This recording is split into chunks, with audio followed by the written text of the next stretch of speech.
yang berupaya bagaimana teman-teman yang sekarang ini berjuang dalam rangka kita bersama-sama menaikkan statusnya ya, dari tadi mungkin guru honor sebisanya menjadi guru honor yang diakui pemerintah daerah, dan yang terakhir yang saat ini sedang kita upayakan adalah bagaimana teman-teman yang tadinya honor lalu masuk dalam data Dapodik dan akhirnya bisa mengikuti seleksi P3K ya, yang saat ini sedang kami tata kembali tentang daftar ulangnya dan beberapa hal.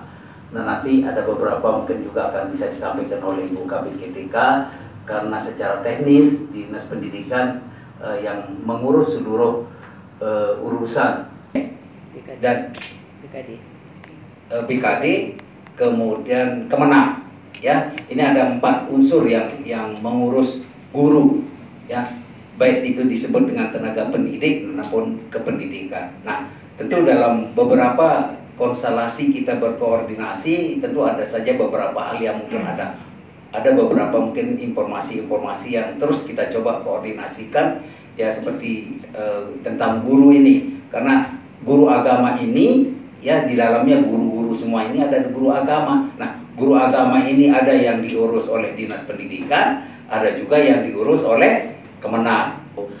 8 orang. Data yang kita butuhkan sesungguhnya hampir 288 orang. Ya Bu, ya kami tolong dikoreksi ya. 288 orang. Jadi ada 115 di SD dan 25 yang di SMP. Itu menjadi 140 ditambah dengan agama Islam kita butuh 140 orang, dan agama Hindu kita butuh 148 orang ya, jumlah yang cukup signifikan dari kebutuhan kita. Nah, inilah yang menjadi perhatian kami pemerintah Kota Mataram dalam hal ini, bagaimana mensikapi ini.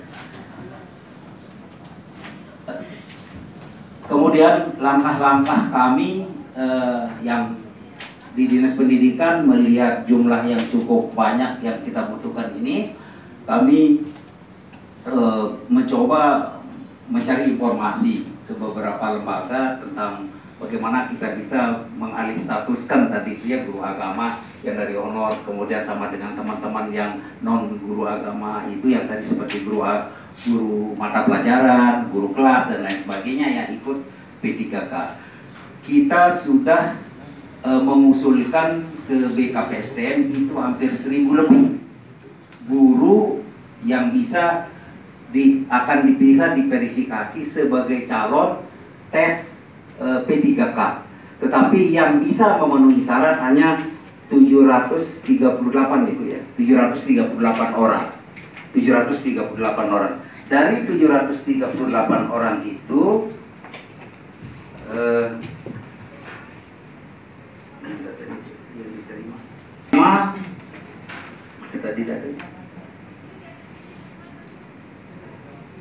tahap pertama 281 dan tahap kedua 194 ya, jadi jumlahnya 475 orang. Nah, kita masih menunggu teman-teman yang untuk tes.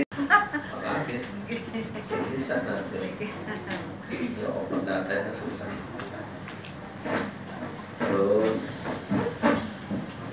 ya 4 unsur itu bersama forum guru agama ya, Kota Mataram.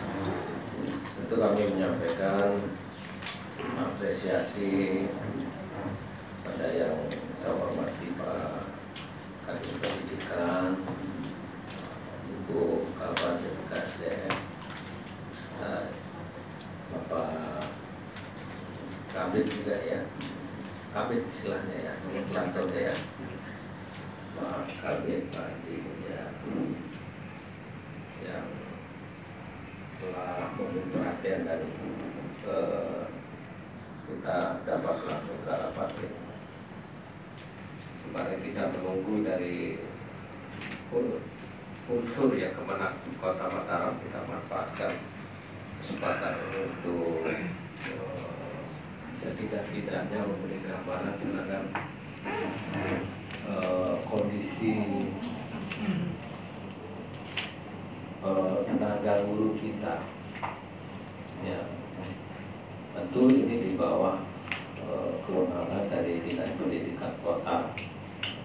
Dalam kesempatan yang pertama, agar ini menjadi pengetahuan kita semua,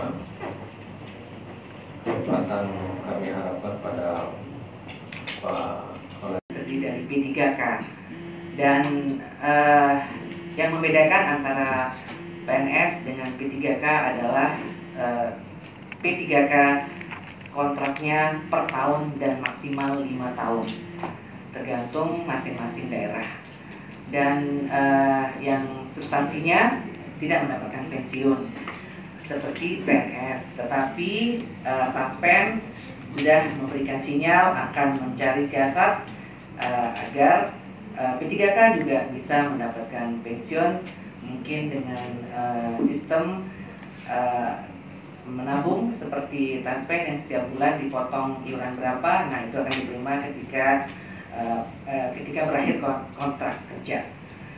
Jadi kami tentunya dalam membuat perbaikan usulan ASN tahun 2021, pemenuhan kebutuhan guru tahun 2021 seluruhnya melalui jalur P3K.